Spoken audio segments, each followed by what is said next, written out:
तो संयोजन के बाद चलते हैं तो वियोजन पे चलते हैं। संयोजन को उल्टा होता है वियोजन। कल की क्लास में था कि छोटे छोटे तत्वों को आपस में जोड़ा गया था। दो छोटे छोटे तत्वों को आपस में क्या किया गया था? जोड़ा गया था। आज हम लोग का है क्या कि डीकंपोजिशन मतलब क्या है कि एक बड़े से यौगिक को तोड़ करके छोटे छोटे भागों में बांटना है। ठीक है, तो क्या कहा है कि ऐसी अभिक्रिया जिसमें एक बड़े यौगिक के अणु टूटकर दो या दो से अधिक सरल यौगिक, याद रखिएगा सरल यौगिक का निर्माण करता है, उसे क्या कहते हैं? वियोजन अभिक्रिया कहते हैं। ठीक है, एग्जाम्पल में हम लोग क्या देख रहे हैं कि CaCO3 क्या नाम होता है? CaCO3 का कैल्शियम कार्बोनेट। ठीक है, कैल्शियम कार्बोनेट। तो कैल्शियम कार्बोनेट टूट के क्या बना? तो कैल्शियम ऑक्साइड बना और प्लस में कार्बन डाइऑक्साइड गैस बना। क्लियर है? कैल्शियम ऑक्साइड क्या है? एक यौगिक है। कार्बन डाइऑक्साइड गैस क्या है? एक यौगिक है। और दोनों टूट करके किसके आए हैं? तो कैल्शियम कार्बोनेट से आए हुए हैं टूट करके। क्लियर है? कोई दिक्कत? अब देखिए यहां पे लिखा हुआ है KClO3। KClO3 का क्या नाम है? K for potassium, Cl for chlorine, Cl for chlorine, chloride नहीं क्लोरीन, और O फॉर ऑक्सीजन। क्या होगा? पोटेशियम क्लोराइड ऑक्साइड, कुछ भी पोटेशियम क्लोरेट। ठीक है, और उसका क्या होगा? KCl, पोटेशियम क्लोराइड, और उसके बाद ऑक्सीजन अलग हो जाएगा। यहाँ पे ये दोनों बैलेंस है। दोनों क्या है? बैलेंस है। देखिएगा तो दोनों में हमारी मिलाइएगा, दोनों बैलेंस चल रहा है। नहीं बैलेंस है? किसी को इसमें डाउट है तो बताओ इसलिए बैलेंस कैसे है? मैं समझाऊंगा। देखो जैसे ध्यान से CA1 ठीक है, यहां से C1, यहां से C1, O कितना है? O है तुम्हारा 3, यहां पे देखो 3 है, तो यहां से O2 प्लस में 1 कितना हो गया? 3 हो गया। यहां देखो 2 किसके साथ है? तो 2 K के साथ है, 2 Cl के साथ है, 2 O के साथ है। तो O कितना हो जाएगा? 2/6। देखो 2/6। क्लियर है? और ये 2 K के साथ भी, Cl के साथ भी। यानी हम जब भी एग्जाम्पल को लिखेंगे तो कैसे लिखेंगे? बैलेंस्ड केमिकल इक्वेशन लिखेंगे। बैलेंस्ड केमिकल इक्वेशन लिखेंगे। अब डीकंपोजिशन रिएक्शन जो होता है सर, वह 3 प्रकार का होता है। This is the types of decomposition reaction. Types of decomposition reaction. टूटेगा कौन? तोड़ेगा। टूटेगा तो कौन तोड़ेगा? कैसे टूट जाएगा? किसी भी दो चीजों को अलग करने के लिए ये दोनों अलग कब होगा? कब अलग होगा? अरे दोनों कब अलग होगा? जब इसमें तीसरा कुछ अप्लाई करेंगे। जब इसमें तीसरा कुछ अप्लाई करेंगे, कब क्या अप्लाई करेंगे? फोर्स अप्लाई करेंगे तो अलग होगा। फोर्स अप्लाई करेंगे तो अलग होगा। ठीक उसी प्रकार ये तुम्हारा CaCO3 है, CaCO3 है, ये कैसे अलग हो जाएगा? ऐसे ही अलग हो जाएगा। किताब का भाषा रट लेना है कि अलग हो जाएगा। अरे भैया उसको अलग करेंगे कुछ चाहिए तो कैसे अलग करेंगे? देख तो ना, पानी को अलग करके दिखाओ। पानी में हाइड्रोजन होता है, ऑक्सीजन होता है, अलग कर लो। कर दोगे? पानी में क्या होता है? हाइड्रोजन भी होता है, ऑक्सीजन भी होता है, H2O होता है ना पानी का सूत्र। पानी की फॉर्मूला क्या होती है? पानी की फॉर्मूला H2। तो H2O, H मतलब हाइड्रोजन, O मतलब अलग करो, कर दो। कुछ प्रोसेस होता होगा ना। किसी भी दो चीजों को अलग करने के लिए तीसरा जब तक नहीं आएगा तब तक दोनों अलग नहीं होगा। तीसरा कोई ना कोई आना चाहिए। कोई दो आ गया, कोई दो मान लो साथ में है, अब उसको अलग करना है, कोई तीसरा चाहिए। और तीसरा चाहिए तो क्या? वो अलग हो जाएगा। तो उसी प्रकार से यहां पे 3 चीजें आएगी। एक है फोटो डिकम्पोजिशन। फोटो का मतलब क्या होता है? फोटो मतलब क्या होता है? फोटो मतलब क्या है? ये सब फोटो जो लगा हुआ है सब, फोटो का मतलब होता है लाइट, प्रकाश। फोटो का मतलब क्या होता है? प्रकाश। प्रकाश के माध्यम से, सनलाइट के माध्यम से किसी चीज को टूटना। सनलाइट के माध्यम से कोई चीज टूट रहा है, कोई यौगिक टूट करके अलग अलग हो रहा है, तो उस डिकम्पोजिशन को कहेंगे प्रकाशीय अपघटन। हिंदी में प्रकाशीय अपघटन। इसको हिंदी में क्या कहेंगे? प्रकाशीय अपघटन। प्रकाशीय डिकम्पोजिशन है अपघटन, यानी ऐसा डिकम्पोजिशन रिएक्शन जो सनलाइट के माध्यम से हो रहा है, जो सनलाइट उसको तोड़ रहा है किसी यौगिक को। क्यों यौगिक को? AgCl। Ag मतलब सिल्वर, Ag मतलब Cl मतलब क्लोरीन। तो सिल्वर क्लोराइड को क्या तोड़ेगा? सनलाइट तोड़ेगा। कौन तोड़ेगा? सनलाइट तोड़ेगा। यहाँ पे सनलाइट लिखेंगे हम, यहाँ पे लिखेंगे सनलाइट। टूट के क्या बनेगा? Ag अलग होगा, क्लोरीन अलग होगा। Ag अलग होगा, क्लोरीन अलग होगा। देखिए बैलेंस है, दो Ag के साथ, दो Ag के साथ, दो Cl के साथ, Cl के साथ, दो AgCl2। उसी प्रकार से एक है थर्मल। थर्मल का मतलब क्या होता है? हीट। थर्मल का मतलब हीट, उष्मीय, उष्मा।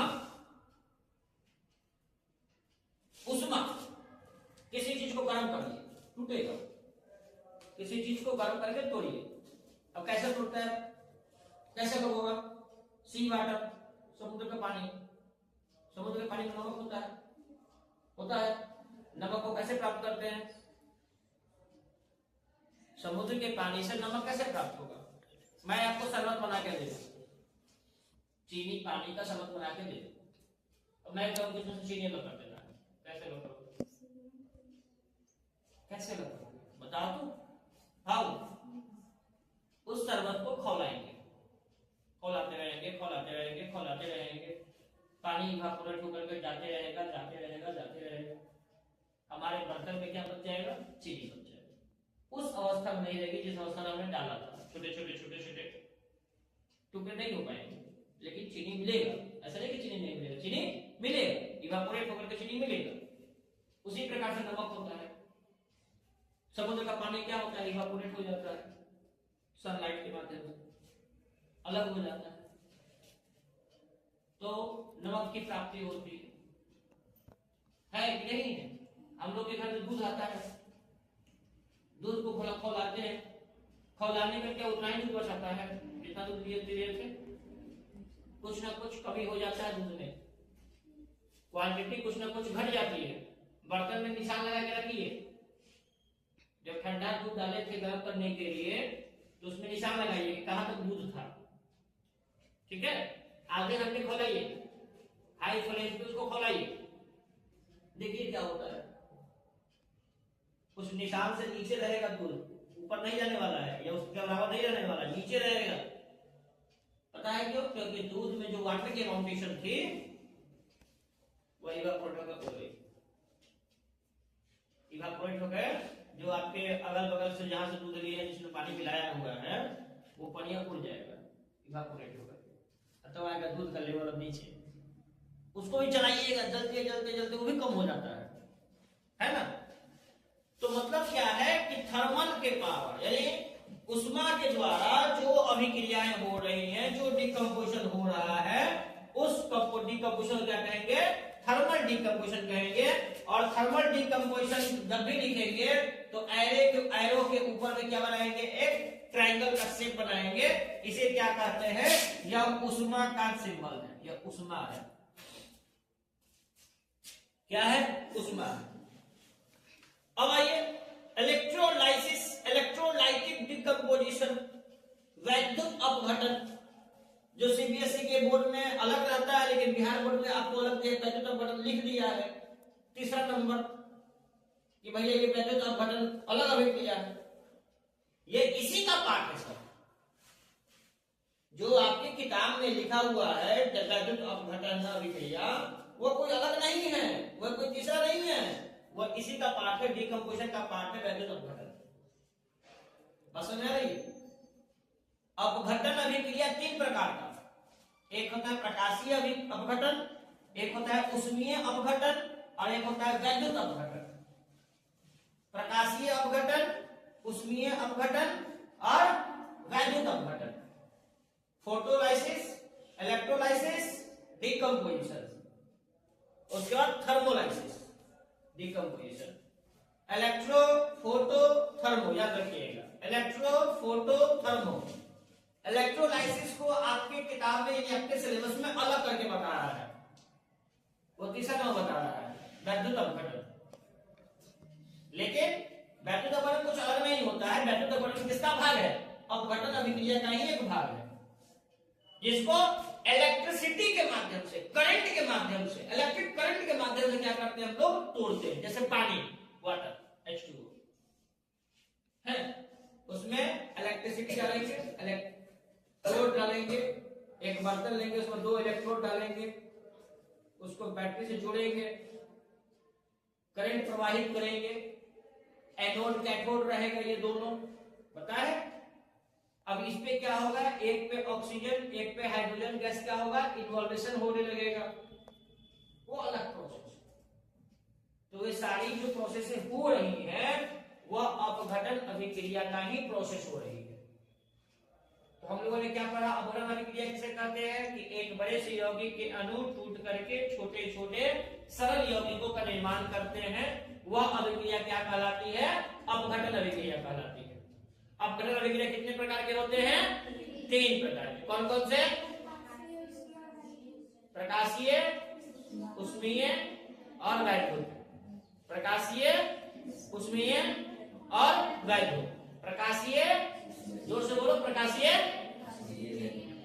उसके बाद उष्मीय, उसके बाद वैद्युत। हाँ, 3 प्रकार के। Photolysis, electrolysis, thermolysis. Photolysis, electrolysis, thermolysis. Photolysis, electrolysis, thermolysis. Clear है? चलिए अब नेक्स्ट आते हैं विस्थापन अभिक्रिया। विस्थापन, displacement, this is the word of physics. Displacement, एक स्थान से उठाइए दूसरे स्थान पर रख दीजिए, उसको कहते हैं डिस्प्लेस होना, उसको कहते हैं डिस्प्लेस होना। तो एक बात बताओ, एक व्यक्ति कहीं बैठा हुआ है, उसको उठा करके कहीं दूसरी जगह रख देना है, कौन रख सकता है? उससे कमजोर व्यक्ति रखेगा? उससे ताकतवर व्यक्ति चाहिए कि जाए उठाए। है 50 किलो का बोरा आपकी दुकान दरवाजे में रखा हुआ है, अब 50 किलो के बोरा को डिस्प्लेस करना है। डिस्प्लेस का मतलब क्या है? विस्थापन करना है। विस्थापन का मतलब क्या है? एक स्थान से दूसरे स्थान तक पहुंचा देना है। यही उसकी स्थान में परिवर्तन ही विस्थापन कहलाती है ना? तो स्थान में परिवर्तन, उस 50 किलो का बोरा कौन उठाएगा? छोटी उठाएगी? उठेगा? इससे नहीं उठेगा, ये उठ जाएगी। बोरा कहेगा तो नहीं उठाया जाएगा। जिसका वजन 80 किलो 90 किलो होगा वही 50 किलो उठा सकता है ना। अब जिसका वजन खुद 25 किलो है, खुद 25 किलो का वजन रख लेके बैठा जाए, अब उसको कौन उठाएगा? उसको उससे 25 किलो 50 किलो उठेगा बोरा? नहीं उठेगा। कहने का मतलब ये है कि इस अभिक्रिया में हम लोग हाईली रिएक्टिव सब्सटेंसेस को पढ़ेंगे, अधिक क्रियाशील तत्वों के बारे में अध्ययन करेंगे कि अधिक क्रियाशील तत्व ही क्या करेगा? कम क्रियाशील को हटाएगा, कम क्रियाशील वाले को क्या करेगा? हटाएगा। बस समझ आ रही है? तो यहां देखिए क्या लिखा हुआ है कि ऐसी अभिक्रिया जिसमें किसी यौगिक में से कम क्रियाशील तत्वों को अधिक क्रियाशील तत्वों के द्वारा स्थानांतरित कर दिया जाए, कम क्रियाशील तत्वों को अधिक क्रियाशील तत्वों के द्वारा, लेस रिएक्टिव सब्सटेंस को हाईली रिएक्टिव सब्सटेंस के द्वारा क्या कर दिया जाए? अलग कर दिया जाए, हटा दिया जाए। क्या है ना? निर्धन को धनवान सताता है कि नहीं? कमजोर को बलवान सताता है। जो देह से कमजोर है, जो उसको कौन मारता है? उसको कौन बार बार टॉर्चर करता है? जिसके देहात में ज्यादा ताकत रहता है। गरीब आदमी को कौन सताएगा? गरीब तो नहीं सताएगा। कौन सताएगा? अमीर आदमी सताएगा। तो बड़ी मछली छोटी मछली को खा जाती है कि नहीं? बड़ी मछली, तालाब की बड़ी मछली क्या करती है? किसको खाएगी? छोटी छोटी मछलियों को खा जाती है। तो हर जगह जहां पे ताकतवर होता है वह छोटे वाले को क्या करता है? दबा दिया जाता है उसके द्वारा। तो यहां भी वही होगा, जो ताकतवर होगा क्या करेगा? छोटा को मारे तो ये हमारा है ना। जैसे मान लो कि गर्लफ्रेंड बॉयफ्रेंड जा रहे हैं और बेचारा जो बॉयफ्रेंड है बेचारा छोटा पल्सर वाले के घूम रहा है, 65 प्रो वाला, उसको बैठा के घूम रहा है। अब कोई अमीर बाप का बेटा आ गया, इसके पास आईफोन 16 प्रो 17 प्रो कौन प्रो आ गया है, सुनना, वो उसके पास वो मोबाइल है, हैंडल बढ़िया है, ड्राइवर यहाँ पैसेंजर यहाँ रहता है, R1 5 होता है, अल्ट्रा क्या होता है? हंटर होता है। आप पता कौन कौन गाड़ी होता है? तो सवारी किधर ट्रांसफर होगा? सवारी ट्रांसफर होगा कि नहीं होगा? और लड़की से पर यहाँ होगा। देखो बिल्कुल लड़की से पर यहाँ होगा, ट्रांसफर होगा, चांदी पड़ी यहाँ होगा, है ना। यानी क्या होगा कि उस गरीब बेचारे के पास से सवारी उतर कर कहां जाएगा? अमीर के पास। अब गरीब बेचारा क्या हो जाएगा? वो देखते अब क्या करेगा? कोशिश करेगा कि हम भी आईफोन ले ले, हम भी हंटर के बाप ले ले, हंटर। तो यहां पे क्या है? जेडेन है। Jayden is more reactive than hydrogen. ये क्या करेगा? इसके पास जाएगा, इसमें से देखेगा कौन सा हटने वाला है, भैया हाइड्रोजन हटेगा, सर भगा देगा उसका, हाइड्रोजन अलग हो जाएगा, SO4 को अपने साथ रख लेगा, तो हो जाएगा ZnSO4, जिंक सल्फेट और हाइड्रोजन गैस अलग हो जाएगा। बात समझ आ रही है? यहां देखिए Fe और इसके साथ किसके साथ हो रहा है? CuSO4 के साथ हो रहा है। तो Fe जो है वो मोर रिएक्टिव देन Cu। कैसे? एक चार्ट होती है, हाईली रिएक्टिव सब्सटेंसेस की चार्ट है, याद करवाए थे। क्या याद करवाए थे? कासिम नाम का माली, आलू जरा फीके से पकाता है, कौन है? इधर आओ, पीटी, ये ना है, ये है, ये। इसमें हाइड्रोजन जो है यहां पे है, यहां। इससे ऊपर जितना है, इससे ऊपर जितना है वो सब हाइड्रोजन को डिस्प्लेस कर देगा। क्यों? क्योंकि ताकतवर है ज्यादा। इससे नीचे जो है वो हाइड्रोजन को डिस्प्लेस नहीं कर सकता है, वो हाइड्रोजन को डिस्प्लेस नहीं कर सकता है, याद रखिएगा। कोई भी व्यक्ति हल नहीं लिख सकता है Cu प्लस ZnSO4। बता दीजिए, कर दीजिए डिस्प्लेस। औकात है औकात? नहीं कर सकते हैं। ये भी नहीं हो सकता है, ये भी नहीं कर सकते हैं आप। H2SO4 को अलग कर लीजिए, नहीं हो सकता है। Cu नीचे है, Ag प्लस H2SO4 नहीं होगा, नहीं होगा। क्या है भैया? Ag नीचे है, H नहीं हटेगा, क्या हट ला बंद कर का होगा काटा मिला। इस H को हटाने का अवकाश E सबके पास है, E सबके पास, क्योंकि H से ताकतवर कौन है? इतना गुना ताकतवर है। K for BF बेरिलियम होता है कि बेरिलियम होता है? बेरिलियम बोल रहा है।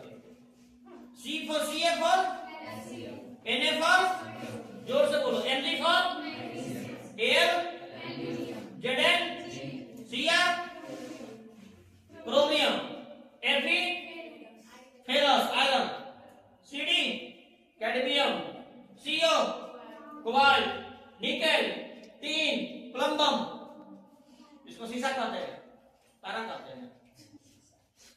H hydrogen, Cu copper, Ag mercury, इसको पारा कहते हैं। Ag एजी एजी एजी एजी एजी AG silver, PT platinum, AU सोना, खाली एजी आता है, एजी है नहीं है सोना बाबू याद रखा। तो इसके ऊपर जो है वो हाइड्रोजन को डिस्प्लेस करेगा करेगा करेगा, इसके नीचे जो है वो हाइड्रोजन को डिस्प्लेस नहीं करेगा नहीं करेगा नहीं करेगा, सीधी सी बात समझ आ रही है। यहां पे देखिए FeCuSO4, देखिए Fe कहां है, Fe यहां है, Cu कहां है, यहां है। कौन ताकतवर है, Fe। जो ऊपर है ताकतवर है, जो नीचे है ताकतवर नहीं है, जो ऊपर है ताकतवर है। अब कुश्ती होता वो नीचे पड़ेगा और दहिया पर कौन पड़ जाए, जीत किसका होगा, नीचे वाला का, जो नंबर छतिया वो बढ़ गया ऊपर जीत हुआ, जीता कौन, ऊपर वाला। जितना ऊपर है सब उस सब हाई, बीए से ऊपर के ताकतवर, के ताकतवर, बीए किससे ताकतवर, ऐसा से ताकतवर, लेकिन बीए से ताकतवर कौन, के बस ना, सीए से ताकतवर कौन, दूगो के और बीए। इसी प्रकार से हम लोगों को ये क्रियाशील धातु के नाम को याद रखना है कि कौन कौन से क्रियाशील धातु होते हैं। Cu और प्लस Ag मिलाइए जी, Cu और HM Ag लो ताकतवर होगा, किसको हटाएगा, किसको हटाएगा, Ag को हटाएगा, Cu को हटाएगा, Ag Cu हटाएगा Ag को, किसको लेके भागेगा, NO3 को लेके भाग जाएगा। तो Cu NO3 और बाहर में 2 और प्लस में 2Ag हो गई। तो ये आपकी वियोजन अभिक्रिया और विस्थापन अभिक्रिया। अब इसके बाद को समझिए ध्यान से, इसके बाद जो पढ़ना है वो DDR पढ़ना है, DD एल्जेब्रिक पढ़ना है। दिलवाले दुल्हनिया ले रही हैं, एक फिल्म है DD एल्जेब्रिक, दिलवाले दुल्हनिया ले जाएंगे, देखे हो कौन कौन देखा है, जीवन में क्या पढ़ो तो नहीं करे, नेट पढ़ो तो जीवन तो देखो सब। DDR, D for double, D for displacement, R for reaction, DDR। तुम लोगों ने खाली याद है DD जीजा, DD नहीं है, DD है, द्वि है, द्वि विस्थापन, द्वि विस्थापन अभिक्रिया, द्वि विस्थापन अभिक्रिया। अब इसमें क्या होगा, इसमें 2 को जोड़ा चलेगा, 2 को जोड़ा। देखो फिल्म था पति का चेंजिंग करना, तोर पति हम ले जाए, हमारे पति तू ले जा। देखो फिल्म देखे, उसमें पति अदला बदली होता है, उसकी पत्नी उसके पति को लेकर चल जाती है और उसकी पत्नी उसके पति को लेकर चल जाता है। यहाँ पे वह खेला होगा, ये तो खेला हो गए, देखो खेला हो गए, क्या हो गए, यहाँ पे X एंड Y पति पत्नी, ठीक है, है दूसरा का पति पत्नी, दूसरा तरह से करो, है A और B। अब क्या करेगा, है जो X है ना वो लेकर B को लेकर चल जाएगा, XB हो जाएगा, और A के साथ Y चल जाएगा, AY हो जाएगा। बस नंबर के हिसाब से देखेंगे तो मान लो कि है 1 है 2 है 3 है 4 है, तो 14 और 32 का खेला होगा, खेला हो गए, खेला हो गए 14 और 32। बाबी बुझाता ठेहा हटा देगा, फिर खेला मिलो लगावते ना देखो ठेहा जीवन पर बड़ा हंसता रे पूरा, क्या बात। भोजपुरी में पढ़ाता है बच्चा सब बहुत हंसता है, ऐसे तुमको सब भाषा आता है। पानी खाओ, जल खाओ, जल खाओ। कलकत्ता में देखो जल खाओ, हम जल ना खाओ, समोसा खाओ। तो DDR में क्या है कि दो यौगिक, ध्यान दीजिएगा, यहां भी यौगिक होगा और यहां भी यौगिक होगा, ठीक है। यौगिक प्लस यौगिक क्या बनेगा? यौगिक प्लस यौगिक बनेगा, यौगिक प्लस यौगिक बनेगा, तो नहीं बनेगा। दो यौगिक, अरे किसी के पति को लेके गए तो वही तो पति को लेके निकाल जाएगा, ऐसा थोड़ी बच्चे सिंगल हो जाएगी, चाहे सिंगल हो जाएगा तो मिंगल नहीं करेगा वो तो, है ना। अरे बेचारा ये दो पति पत्नी, ये दो पति पत्नी, इसके पति को ये लेके चले गए, इसके पति रुको जरा, सबर करो, बोला धक्का बुक्की नहीं करने का, आराम से लेने का। हाँ, पेयर तो है, जोड़ा तो है, तो जोड़ा वाली बातें करेगा। यौगिक प्लस यौगिक, यौगिक प्लस यौगिक बनेगा, यानी कंपाउंड प्लस कंपाउंड बराबर कंपाउंड प्लस कंपाउंड ही रहेगा, एलिमेंट्स नहीं होगा। बात समझ आ रही है? कंपाउंड प्लस कंपाउंड और कंपाउंड प्लस कंपाउंड, दोनों तरफ कंपाउंड प्लस कंपाउंड, उधर भी कंपाउंड प्लस कंपाउंड रहेगा। यौगिक प्लस यौगिक, यौगिक प्लस यौगिक। क्लियर है? बोलो। तो इसमें बस ध्यान ये रखना कि जो दो यौगिक, यहां पे एक यौगिक है, यहां पे एक यौगिक है, इसका पहला इसका लास्ट के साथ मिलाना। बस समझ आ रहा है? पहले यौगिक का जो पहला होगा वह दूसरे यौगिक के दूसरे से मिलेगा। मैं एग्जांपल भी दूंगा, बस समझो। पहले यौगिक का जो दूसरा होगा वो दूसरे यौगिक के पहले से मैच करेगा। यहां पे ये ध्यान रखना है, जैसे यहां पे x था, यहां पे b है, तो x के साथ कौन गया? a नहीं जाएगा। x के साथ a के साथ x के साथ a नहीं जाएगा, इन्हें कि पहला के साथ पहला, दूसरे के साथ दूसरा, ये नहीं होगा। बुझा रहा है? ये नहीं होगा। यहां पे क्या होगा? x का साथ किसके साथ जाएगा? b के साथ। देखो जैसे यहां पे मान लो क्या है कि यहां पे पत्नी है, यहां पे वाइफ, ठीक है। पीडब्ल्यू, फिक्स वाला नहीं, पीडब्ल्यू दूसरा है, इन्हें के साथ फिक्स वाला चल जाएगा पीडब्ल्यू। यहां पे भी p है, यहां पे w है। अब मान लो कि ये x है, ये y है, ये a है और ये b है। ध्यान देना, पति का नाम x, पत्नी का नाम y, इन्हें पति का नाम a, इन्हें पत्नी का नाम b। पति पत्नी में ज्यादा समझ आता है तुमको, पता है? तो p के पास जाएगा, कौन का पति लेके भागेगा, कल लेके भागेगा, क्या फायदा? तो कौन के पति क्या करेगा? कौन के पत्नी को लेके भागेगा। तो p किसके पास जाएगा? w के पास जाएगा, तो इन्हें बनेगा pw। इन्हों देखो pw बन गया, आता चलो हो गया। इन्हों क्या बनेगा? हैने के पति, हैने के पत्नी, इन्हों pw बनेगा। बोलो, pw इधर था, pw नहीं हो गया?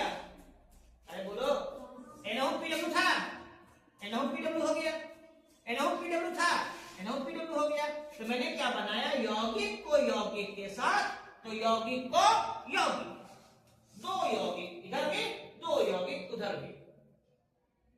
यही है double displacement reaction, double displacement reaction. अब इसमें भी कौन लेके भागेगा? ताकतवर वाला, जो ज्यादा ताकतवर है कि नहीं है? यानी इसमें क्या पढ़ना है? इसमें एग्जाम में अगर पति पत्नी के एग्जाम्पल नहीं लिख देना है, इसमें लिखना है कि दो यौगिकों के अणु आपस में स्थानांतरित होते हैं, ट्रांसफर होते हैं।